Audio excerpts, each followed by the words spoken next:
اعوذ باللہ من الشیطان الرجیم بسم اللہ الرحمن الرحیم السلام علیکم ورحمۃ اللہ وبرکاتہ۔ آج کا ٹاپک ہے بدر کے بعد کی جنگی سرگرمیاں۔ بدر کا معرکہ مسلمانوں اور مشرکین کا سب سے پہلا مسلح ٹکراؤ اور فیصلہ کن معرکہ تھا، جس میں مسلمانوں کو فتح مبین حاصل ہوئی اور سارے عرب نے اس کا مشاہدہ کیا۔ اس معرکے کے نتائج سے سب سے زیادہ وہی لوگ دل گرفتہ ہوئے تھے جنہیں براہ راست یہ نقصان عظیم برداشت کرنا پڑا تھا، یعنی مشرکین مکہ، یا وہ لوگ جو مسلمانوں کے غلبہ اور سربلندی کو اپنے مذہبی اور اقتصادی وجود کے لیے خطرہ محسوس کرتے تھے، یعنی یہود مدینہ۔ چنانچہ جب سے مسلمانوں نے بدر کا معرکہ سر کیا تھا، یہ دونوں گروہ مسلمانوں کے خلاف غم اور غصے اور رنج و الم سے جل بھن رہے تھے، جیسا کہ ارشاد باری تعالیٰ ہے لَتَجِدَنَّ أَشَدَّ النَّاسِ عَدَاوَةً لِلَّذِينَ آمَنُوا الْيَهُودَ وَالَّذِينَ أَشْرَكُوا۔ تم اہل ایمان کا سب سے زبردست دشمن یہود کو پاؤ گے اور مشرکین کو۔ مدینے میں کچھ لوگ ان دونوں گروہوں کے ہمراز و دمساز تھے۔ انہوں نے جب دیکھا کہ اپنا وقار برقرار رکھنے کی اب کوئی سبیل باقی نہیں رہی تو بظاہر اسلام میں داخل ہو گئے۔ یہ عبداللہ بن ابی اور اس کے رفقا کا گروہ تھا۔ یہ بھی مسلمانوں کے خلاف یہود اور مشرکین سے کم غم و غصہ نہیں رکھتے تھے۔ ان کے علاوہ ایک چوتھا گروہ بھی تھا، یعنی وہ بدو جو مدینہ کے گرد و پیش بود و باش رکھتے تھے۔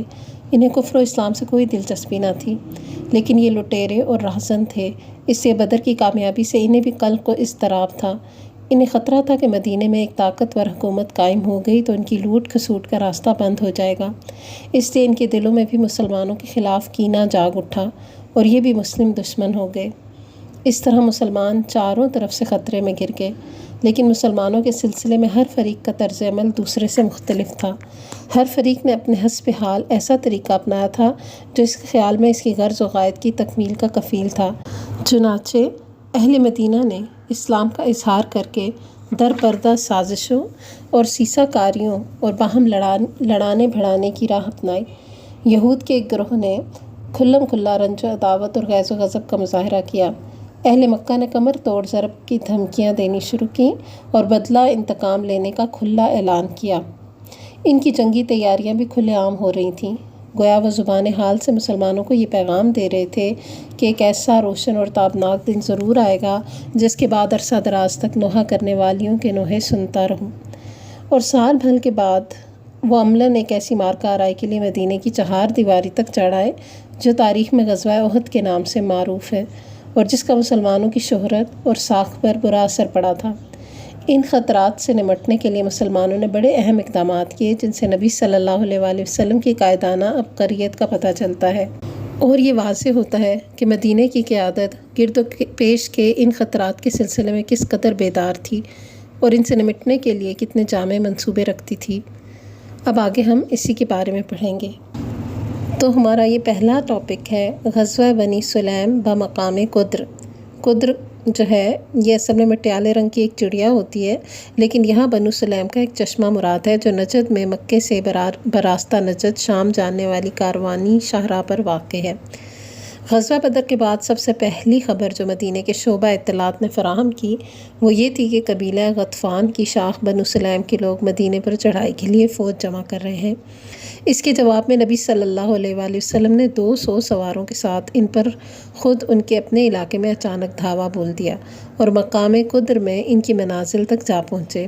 بنو سلیم میں اس اچانک حملے سے بھگدڑ مچ گئی اور وہ افراتفری کا شکار ہو گئے، اور افراتفری کے عالم میں وادی کے اندر 500 اونٹ چھوڑ کر بھاگ گئے، جس پر لشکر مدینہ نے قبضہ کیا اور آپ صلی اللہ علیہ وآلہ وسلم نے اس کا خمس نکال کر باقی مال غنیمت مجاہدین میں تقسیم کیا۔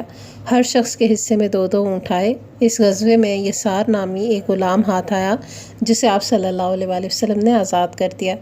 اس کے بعد آپ صلی اللہ علیہ وآلہ وسلم دیار بنی سلیم میں 3 روز قیام فرما کر مدینہ پلٹ آئے۔ یہ غزوہ شوال 2 ہجری میں بدر سے واپسی کے صرف 7 دن بعد پیش آیا۔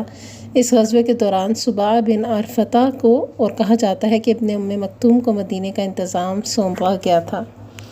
پھر دوسرے نمبر پر جو اہم واقعہ پیش آیا وہ آپ صلی اللہ علیہ وآلہ وسلم کے قتل کی سازش تھا۔ جنگ بدر میں شکست کھا کر مشرکین غصے سے بے قابو تھے اور پورا مکہ نبی صلی اللہ علیہ وآلہ وسلم کے خلاف ہانڈی کی طرح کھول رہا تھا۔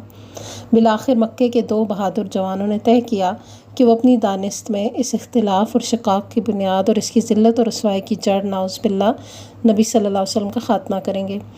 چنانچہ جنگ بدر کے کچھ ہی دن بعد کا واقعہ ہے کہ عمیر بن وہب جو قریش کے شیطانوں میں سے تھا اور مکے میں نبی صلی اللہ علیہ وآلہ وسلم اور صحابہ کرام کو اذیتیں پہنچاتا تھا، اور اب اس کا بیٹا وہب بن عمیر جنگ بدر میں گرفتار ہو کر مسلمانوں کی قید میں تھا۔ اس عمیر نے ایک دن صفوان بن امیہ کے ساتھ حتیم میں بیٹھ کر گفتگو کرتے ہوئے بدر کے کنویں میں پھینکے جانے والے مقتولوں کا ذکر کیا۔ اس پر صفوان نے کہا، خدا کی قسم ان کے بعد جینے میں کوئی لطف نہیں۔ جواب میں عمیر نے کہا، خدا کی قسم تم سچ کہتے ہو۔ دیکھو خدا کی قسم، اگر میرے اوپر قرض نہ ہوتا جس کی ادائیگی میرے لیے مشکل ہے، اور اہل و عیال نہ ہوتے جن کے بارے میں اندیشہ ہے کہ میرے بعد ضائع ہوں گے، تو میں سوار ہو کر محمد صلی اللہ علیہ وآلہ وسلم کے پاس جاتا اور انہیں قتل کر ڈالتا، کیونکہ میرے لیے وہاں جانے کی ایک وجہ موجود ہے، میرا بیٹا ان کے ہاں قید ہے۔ صفوان نے اس صورتحال کو غنیمت سمجھتے ہوئے کہا، اچھا چلو، تمہارا قرض میرے ذمے ہے، میں اسے تمہاری جانب سے ادا کروں گا، اور تمہارے اہل و عیال میرے اہل و عیال ہیں، جب تک وہ موجود رہیں گے میں ان کی دیکھ بھال کروں گا۔ ایسا نہیں ہو سکتا کہ میرے پاس کوئی چیز موجود ہو اور ان کو نہ ملے۔ عمیر نے کہا، اچھا تو اب میرے اور اپنے اس معاملے کو صیغہ راز میں رکھنا۔ صفوان نے کہا، ٹھیک ہے، میں ایسا ہی کروں گا۔ اس کے بعد عمیر نے اپنی تلوار پر سان رکھائی اور زہر آلود کرائی، پھر روانہ ہوا اور مدینے پہنچا۔ لیکن ابھی وہ مسجد کے دروازے پر اپنی اونٹھی بٹھا ہی رہا تھا کہ حضرت عمر بن خطاب رضی اللہ عنہ کی نگاہ اس پر پڑی۔ وہ مسلمانوں کی ایک جماعت کے درمیان جنگ بدر میں اللہ کے عطا کردہ اعزاز و اکرام کے متعلق باتیں کر رہے تھے۔ انہوں نے دیکھتے ہی کہا، یہ اللہ کا دشمن عمیر کسی برے ارادے سے آیا ہے۔ پھر انہوں نے نبی صلی اللہ علیہ وآلہ وسلم کی خدمت میں حاضر ہو کر عرض کیا، اے اللہ کے نبی، یہ اللہ کا دشمن عمیر اپنی تلوار لٹکائے آیا ہے۔ آپ صلی اللہ علیہ وآلہ وسلم نے فرمایا، اسے میرے پاس لے آؤ۔ عمیر آیا تو حضرت عمر نے اس کی تلوار کے پرتلے کو اس کے گلے کے پاس سے پکڑ لیا اور انصار کے چند افراد سے کہا کہ تم لوگ رسول اللہ صلی اللہ علیہ وآلہ وسلم کے پاس جاؤ اور وہیں بیٹھ جاؤ، اور آپ صلی اللہ علیہ وآلہ وسلم کے خلاف اس خبیث کے خطرے سے چوکنا رہو، کیونکہ یہ قابل اطمینان نہیں ہے۔ اس کے بعد وہ عمیر کو اندر لے گئے۔ آپ صلی اللہ علیہ وآلہ وسلم نے جب یہ کیفیت دیکھی کہ حضرت عمر اس کی گردن میں اس کی تلوار کا پرتلہ لپیٹ کر پکڑے ہوئے ہیں، تو فرمایا، عمر اسے چھوڑ دو، اور عمیر تم قریب آ جاؤ۔ اس نے قریب آ کر کہا، آپ لوگوں کی صبح بخیر ہو۔ نبی صلی اللہ علیہ وآلہ وسلم نے فرمایا، اللہ تعالیٰ نے ہمیں ایک ایسے تحیہ سے مشرف کیا ہے جو تمہارے اس تحیہ سے بہتر ہے، یعنی سلام، جو اہل جنت کا تحیہ ہے۔ یعنی کسی کو گریٹ کرنے کے لیے جو لفظ اللہ نے سلیکٹ کیا ہے وہ السلام علیکم ہے، اور وہ زیادہ بہتر ہے۔ اس کے بعد آپ صلی اللہ علیہ وآلہ وسلم نے فرمایا، اے عمیر، تم کیوں آئے ہو؟ اس نے کہا، یہ قیدی جو آپ لوگوں کے قبضے میں ہے اسی کے لیے آیا ہوں، آپ لوگ اس کے بارے میں احسان فرمائیے۔ آپ صلی اللہ علیہ وآلہ وسلم نے فرمایا، پھر یہ تمہاری گردن میں تلوار کیوں ہے؟ اس نے کہا، اللہ ان تلواروں کا برا کرے کہ یہ ہمارے کچھ کام نہ آ سکیں۔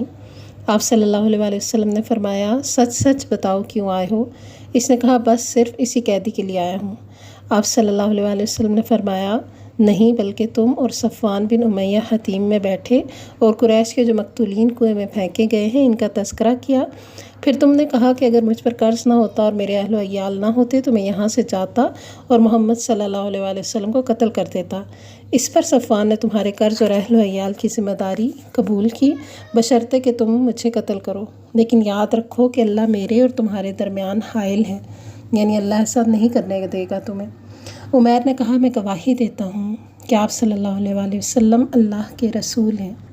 اے اللہ کے رسول صلی اللہ علیہ وآلہ وسلم، آپ ہمارے پاس آسمان کی جو خبریں لاتے تھے اور آپ صلی اللہ علیہ وآلہ وسلم پر جو وحی نازل ہوتی تھی اسے ہم جھٹلا دیا کرتے تھے، لیکن یہ تو ایسا معاملہ ہے جس میں میرے اور صفوان کے سوا کوئی موجود ہی نہ تھا، اس لیے واللہ مجھے یقین ہے کہ یہ بات اللہ کے سوا اور کسی نے آپ صلی اللہ علیہ وآلہ وسلم تک نہیں پہنچائی۔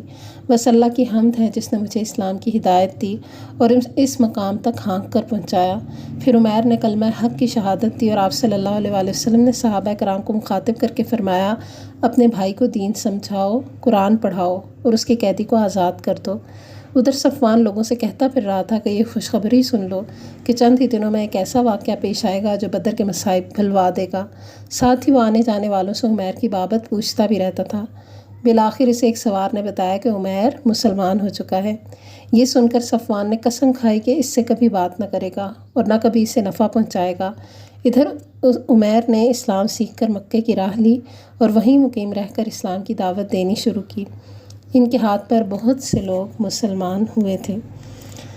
تو یہ ہیں جنگ بدر کے کچھ واقعات۔ اس کے بعد ہم غزوہ بنی قینقاع پڑھیں گے، جو کہ تھوڑا ڈیٹیل میں ہم کل کے لیسن میں دیکھیں گے انشاءاللہ۔ تب تک کے لیے اجازت دیجیے۔ وآخر دعوانا ان الحمد للہ رب العالمین۔ سبحانک اللہم و بحمدک، نشہد ان لا الہ الا انت، نستغفرک و نتوب الیک۔ والسلام علیکم ورحمۃ اللہ وبرکاتہ۔